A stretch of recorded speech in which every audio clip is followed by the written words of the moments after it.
and welcome. So, we're going to talk about a huge topic today, artificial intelligence. But more importantly, how do you even start to learn it or teach it? Honestly, it can feel like this massive, uncharted territory, right? But don't you worry. We've put together a simple map to guide you. Let's dive in. You know that feeling. You type AI for beginners or AI in the classroom into a search bar and bam, you're hit with this endless list of apps, courses, and platforms. It is so easy to feel completely overwhelmed, just not knowing where to even begin or what path to take. It's a super common feeling, but I promise there's a much simpler way to look at all of this. So let's just forget about those endless lists for a second. What you really, truly need is a simple, clear map. Something that shows you exactly where to start, what landmarks to look for, and where you're headed. And that is precisely what we are going to lay out for you today. All right, consider this your official guided tour. We're going to walk through this map together, step by step, pointing out all the key routes for different kinds of people, from young students to educators and, yeah, even you aspiring creators out there. First up, let's chart the course for the learners. It doesn't matter if you're a student who's just starting out or maybe an adult looking to pick up a new skill. There's a really structured path that can take you all the way from just grasping the big ideas to actually writing your very first lines of AI-powered code. Now, what's so brilliant about this map is how it stages the journey. See, it's not about just jumping into the deep end.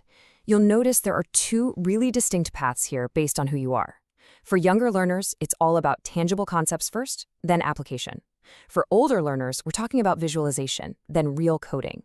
This idea of progression, it's absolutely key. So let's break down that first path. For elementary and middle school students, the journey kicks off with Google's Teachable Machine. It is such a fantastic tool. You can train a simple AI model using your webcam with zero code required. It just perfectly illustrates the core concept of training.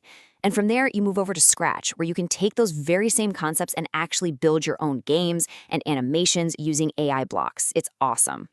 Now, for high schoolers and adults, the path gets, a little more advanced.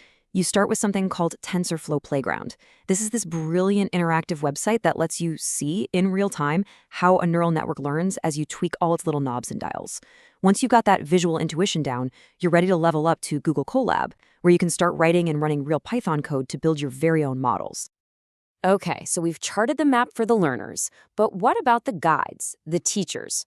Well, for educators, AI offers a really powerful toolkit, both for streamlining their own work and for giving students that personalized support they need. The tools for educators really fall into two main buckets. On one side, you've got productivity assistants like Magic School AI, which are designed to help with things like lesson planning or drafting emails, all the behind-the-scenes work. Then on the other side, you have student-facing tools like Khanmigo, which acts like a personalized AI tutor, guiding students through problems without just giving them the answer. Okay, so we have a foundation for learning and for teaching, but where does this all lead? Well, it leads to creation. This is where AI literacy truly shines. When you can start to orchestrate multiple tools to bring a complex creative project to life totally from scratch. We like to call this the AI effect. And it's not about using one single magic tool that does everything for you. No, it's the art of integrating a whole suite of specialized AIs where each one handles a different part of the creative workflow. This is the point where you go from being just a user to being a director. And this just brilliantly shows what that workflow can look like. I mean, imagine creating a whole video. You could use NotebookLM to research and draft the script, and maybe even generate a voice. Then you could pop over to Stable Diffusion to create custom images, animate them with a tool like Hedra, generate a completely unique soundtrack with Suno, add perfect subtitles with Whisper, and then translate the whole thing for a global audience.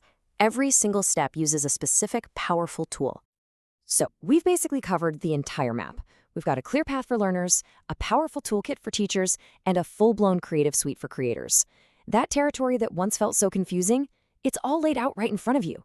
So the only question left is, what's your first step going to be? Look, that feeling of being overwhelmed, it doesn't have to be the end of the story.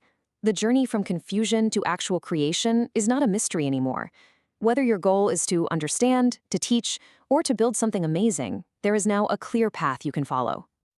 So, the map is in your hands now.